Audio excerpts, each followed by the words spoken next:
Have you ever said you want to awaken, to free yourself from the endless cycle of suffering, birth, and death, and yet, when the alarm rings at dawn, you roll over and pull the blanket tighter? Have you told yourself you're serious about liberation, but still refuse to rise before the sun, clinging instead to the comfort of your bed? Welcome back to our channel, where we uncover the most confronting truths of spiritual life. Today's discussion is not for the faint-hearted. It's for those who claim they want liberation but are still deeply attached to the most basic of comfort, sleep. Specifically, the warm bed you can't bear to leave. Let us be honest. Sleep is seductive. It's cozy. It's comforting. But for many spiritual seekers, it is also one of the greatest hidden enemies on the path. Because spiritual transformation does not happen by accident. It does not unfold while you're nestled in your sheets, dreaming of a better life. It requires effort, discipline, consistency. Most of all, it demands that you show up. What if I told you that every time you choose sleep over practice, you are choosing delusion over wisdom? What if every extra hour you spend lying in bed is a step away from your own awakening? Throughout the teachings of the Buddha, we find repeated emphasis on urgency. The sense that life is short, time is fleeting, and opportunities must be seized. The Dhammapada says, wake up. Don't be complacent like a fat pig in a muddy pond. Harsh, yes, but necessary, because many of us are, metaphorically speaking, wallowing in our own comfort zones, oblivious to the preciousness of human life. You may say, but I'm tired. Of course you are. Modern life is exhausting. But what if the deeper truth is not about physical tiredness but spiritual inertia? We sleep not just out of fatigue but because we don't want to face the inner work. The silence, the discomfort of self-examination, the dull ache of habitual thoughts we refuse to challenge. But here's the paradox. The more you indulge in sleep as a means of escape, the more restless your soul becomes. True rest doesn't come from more sleep. It comes from clarity, from peace, from waking up inside. Ask yourself, how many years of your life have already passed in slumber? Do you really want to sleep through the only chance you may have to break free from the cycle of suffering? Let us do some math. If you sleep 8 hours a day, that's 1/3 of your life. If you live to 80, that's over 26 years asleep. 26 years of unconsciousness, of detachment from practice, of time you can never get back. The Buddha warned his disciples not to waste even a single breath. So why do we waste millions of them every year under the illusion that there will be time later? There might not be. Consider this. Many great monks like Venerable Master Su Yun lived with such discipline that they barely slept. He would wake in the early hours of the morning, long before sunrise, and begin his practice.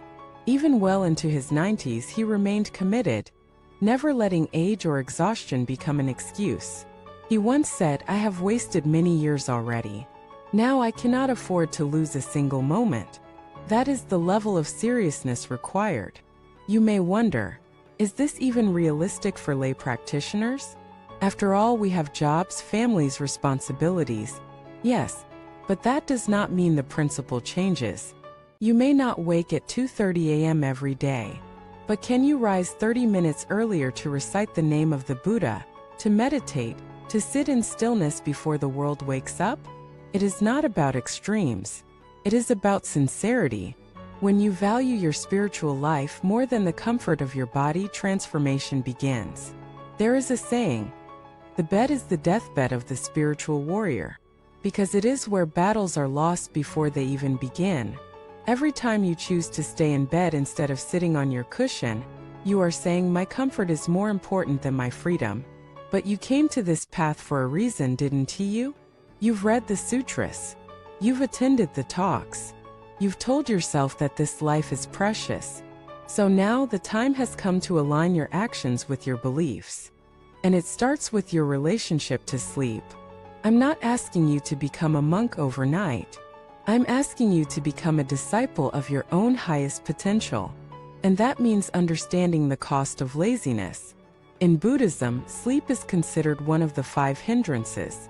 It's not just a physical act, it's a mental fog, a veil over awareness, a refuge of the ego. Real rest is found not in deep sleep, but in deep presence.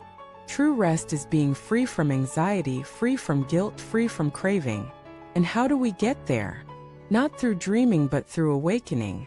Ask yourself, what kind of rest am I seeking? Am I trying to restore my body? Or am I trying to avoid life?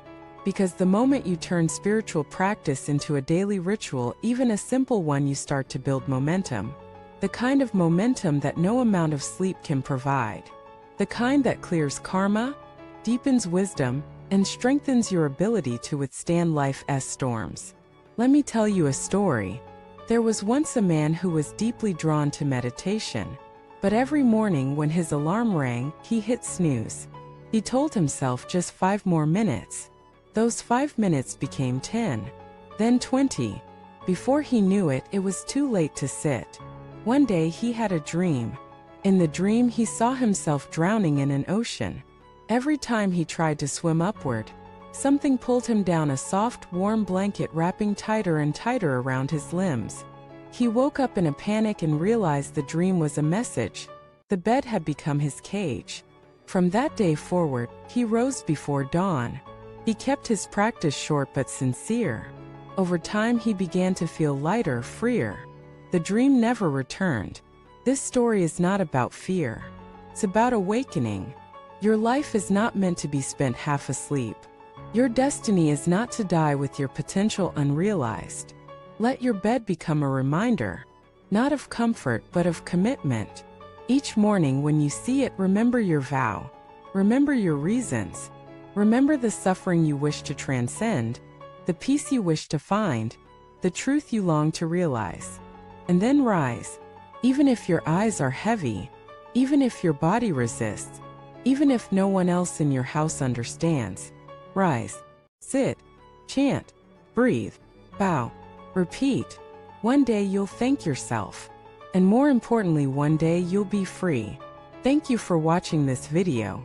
If this message stirred something inside you, if it made you reconsider your morning habits, your spiritual urgency, or your deepest intentions, share your story in the comments below. Let us know how you bring discipline into your practice or what challenges you face in doing so. Don't forget to subscribe to the channel, give this video a like, and share it with someone who may still be sleeping through their own awakening. Until next time, stay awake, stay committed, and stay on the path.